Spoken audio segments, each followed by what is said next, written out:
Get your day off to a great start. Pour yourself a cup or two or several of Blackout Coffee. Family-owned, premium coffee, fresh roasted, and it's shipped out within 48 hours of roasting. Get that. It's a terrific American business producing the best in coffee. Go to blackoutcoffee.com, promo code PDB, for 20% off your first-time purchase.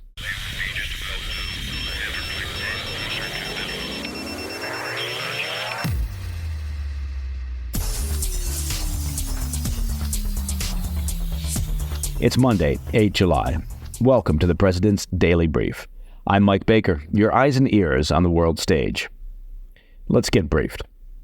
It's been 9 months since the Iranian proxy Hamas launched their medieval attacks on October 7th, and now efforts to reach a ceasefire agreement in Gaza, well, they appear to be accelerating. Hamas has reportedly dropped one of its key demands, removing a major hurdle to a hostage deal. We'll have those details in today's PDB Spotlight. Later in the show, Iran has a new president. Well, look at that. They've got a new president with little-known reformist candidate Masoud Pezeshkian defeating his hardline opponent in this weekend's runoff election.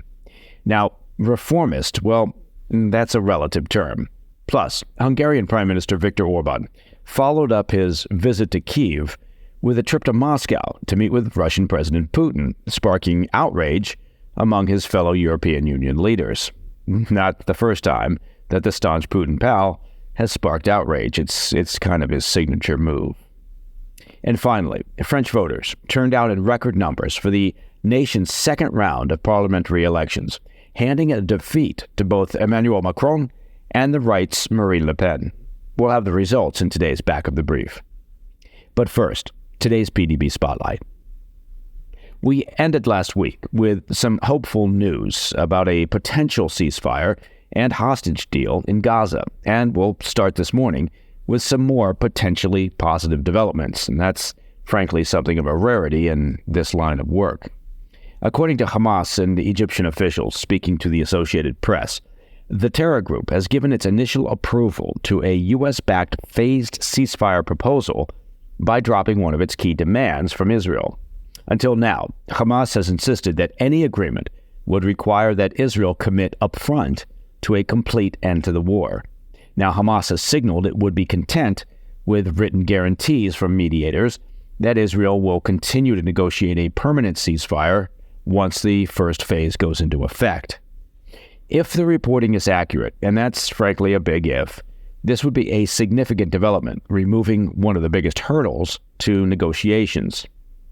Whether Hamas's move is real or not, negotiators are rushing back to the table. This week, a four-way meeting will take place in Doha between CIA Director William Burns, his Mossad counterpart David Barnea, as well as the head of Egyptian intelligence Abbas Kamal and the Qatari Prime Minister.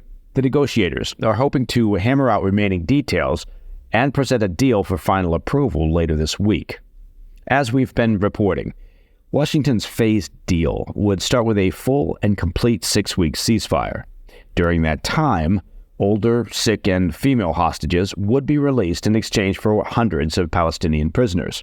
Israeli forces would also withdraw from densely populated areas of Gaza and allow the return of displaced people to their homes in northern Gaza. In an interview after the latest developments, Israeli Prime Minister Netanyahu remained insistent that any Gaza ceasefire deal must allow Israel to resume fighting until all of its objectives are met.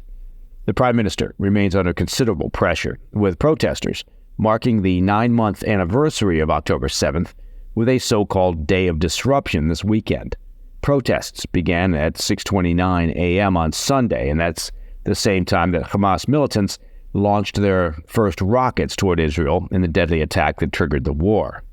According to reports, protesters blocked main roads across the country and demonstrated outside the homes of government ministers. They called on Netanyahu to step down as the nation's prime minister and renewed the push for a ceasefire deal to bring back the estimated 120 hostages that remain in Hamas custody.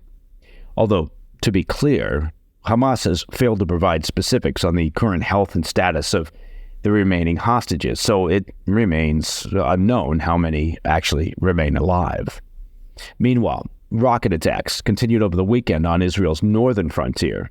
Lebanese Hezbollah said early Sunday that it launched dozens of projectiles towards northern Israel, targeting areas more than 20 miles from the border, and that's deeper than most launches. All right, before we go to break, I want to remind you about our YouTube channel, @President's Daily Brief. In addition to listening to our morning and afternoon episodes of the President's Daily Brief, you can now watch our weekly video program, the PDB Situation Report.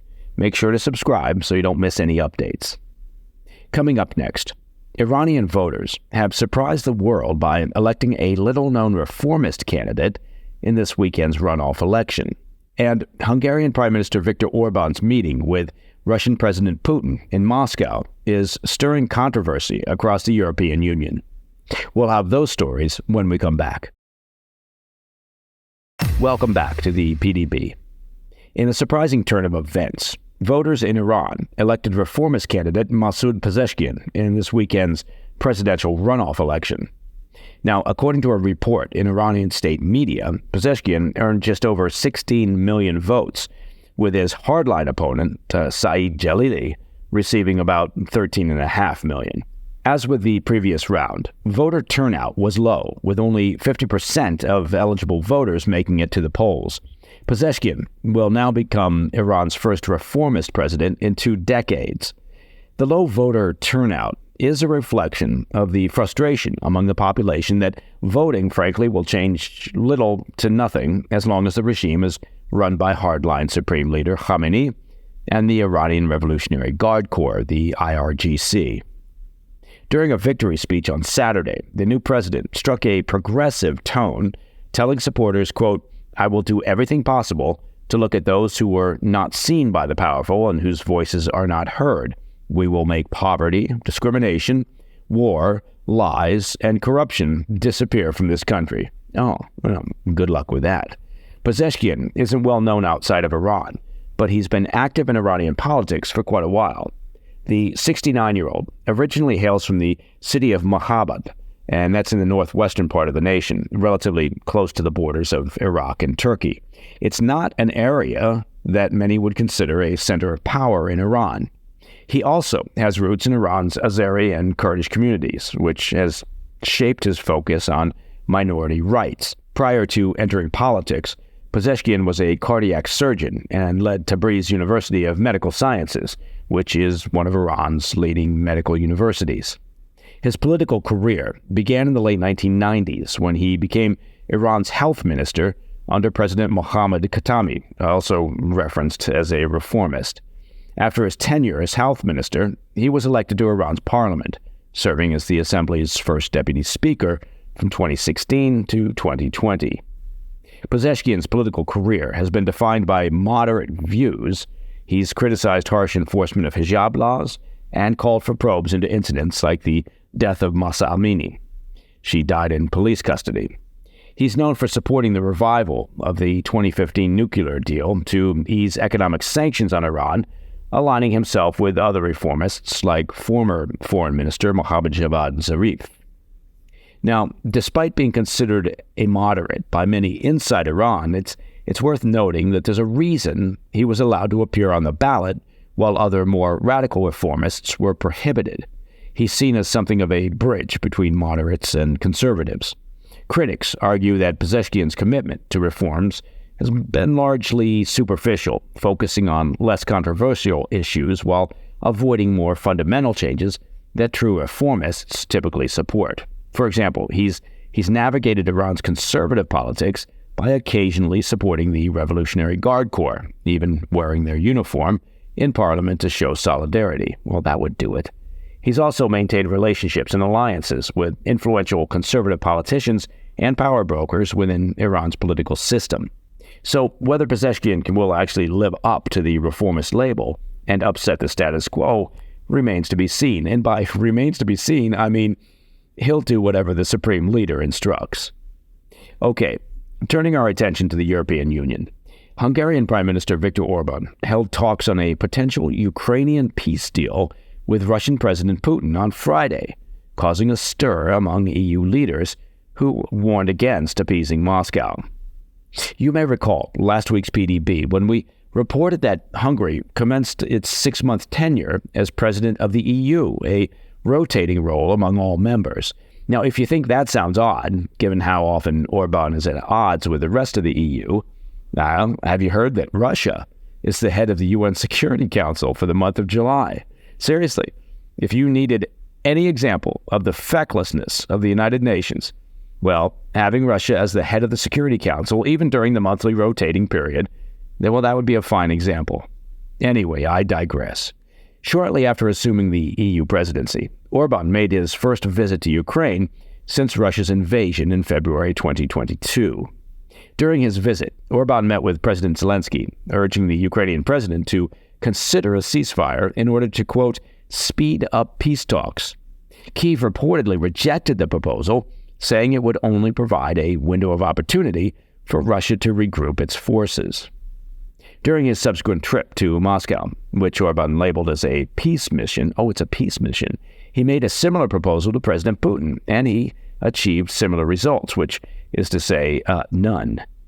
However, Orban is now taking flack from world leaders. EU Foreign Policy Chief Joseph Borrell claimed Orban had no mandate from the Union, saying that Orban was, quote, not representing the EU in any form. The president of Lithuania and Estonian prime minister accused Orban of undermining the EU presidency and exploiting his position to sow confusion. In response, Hungary's foreign minister defended Orban's actions, stating that dialogue is essential for resolving the conflict. White House Press Secretary Karine Jean-Pierre, always good to hear from her, criticized Orban's visit as, quote, counterproductive for NATO, arguing that it will not advance the cause of peace. European Commission President Ursula von der Leyen echoed these sentiments, stating that appeasement will not stop Putin. Despite the backlash, Orban insisted on the value of his conversation with Putin, who reiterated demands for Ukraine to withdraw all troops from annexed regions, making it clear that peace talks can only occur after Ukraine meets his demands. Kremlin spokesman Dmitry Peskov stated Russia was unaware of the visit until Orban's camp contacted them the day before his arrival. Orban acknowledged that Moscow and Kyiv's positions are, quote, far apart, noting that both sides have a long way to go in order to end the war and bring peace. Well done, you. Look at that. Orban has just earned himself today's PDB Statement of the Obvious award. Well done, Viktor. Now, this week's NATO summit in Washington, D.C., well, that will mark the alliance's 75th anniversary, with the discussions focused on resolving the Russia-Ukraine conflict. The White House aims to announce new measures to bolster Ukraine's air defenses and military capabilities, sending a signal of unity to Putin that NATO's commitment remains steadfast. The problem is, Orban's controversial visit to Moscow, it casts doubt on whether his approach will advance peace or dangerously undermine EU and NATO unity and initiatives. All right, after the break, there was an upset victory for the French left yesterday in the second round of the nation's snap parliamentary elections. We'll examine the details in today's Back of the Brief. I'll be right back.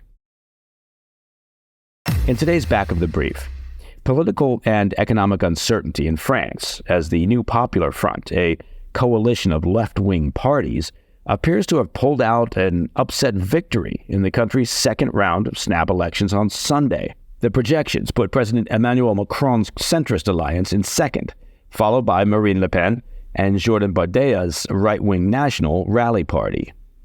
Far-left leader Jean-Luc Mélenchon called for Macron to invite the New Popular Front to form a government, stating that the alliance is, quote, ready to govern, I'll bet it is, following projections that it will secure between 180 and 215 seats in France's 577-seat National Assembly. The win by the left is now pointing to what's called a hung parliament, which is not as exciting as it sounds. It means that no single political party or coalition has an absolute majority of seats in the legislature. It's also unprecedented in modern French politics. Macron, who dissolved parliament in response to the far-right surge in European elections, hoped that calling for snap elections 4 weeks ago would shift voter support back to mainstream parties, consolidating his centrist base. Well, his plan, though, appears to have backfired. The unpopular president led voters to the far right and the far left, resulting in a remarkably high turnout, just shy of 60%, and that's the highest amount since 1981, resulting in his party projected to secure just 150 to 180 seats. The right-wing National Rally Party, or RN, did manage to significantly increase their influence in the snap elections, but fell short of expectations. They're forecasted to have between 120 and 150 seats. In last weekend's first round of balloting, voters backed RN candidates in greater numbers than in voting for the European Parliament. Bardella criticized Macron and Prime Minister Gabriel Attal for engaging in, quote, dangerous electoral games with the far left. Bardella suggests Macron's actions deprived the French people of solutions to their daily problems, calling it, quote, an alliance of dishonor. Prolonged instability in the European Union's second-largest economy could lead President Macron's opponents to suggest that he cut short his final term, which is to end in 2027. With no single party holding a majority, attention now shifts to who will become France's next prime minister. The official results will determine the future political landscape of France and its implications for global diplomacy, the war in Ukraine, and Europe's economic stability. But to be fair, why should France be any more stable than the rest of the world? And that, my friends, is the President's Daily Brief for Monday, July 8th. If you have any questions or comments, please reach out to me at pdb@thefirsttv.com. And as a reminder, to listen to the show ad-free, well, you know what to do. Become a premium member of the President's Daily Brief by visiting pdbpremium.com. I'm Mike Baker, and I'll be back later today with the PDB Afternoon Bulletin. Until then, stay informed, stay safe, stay cool.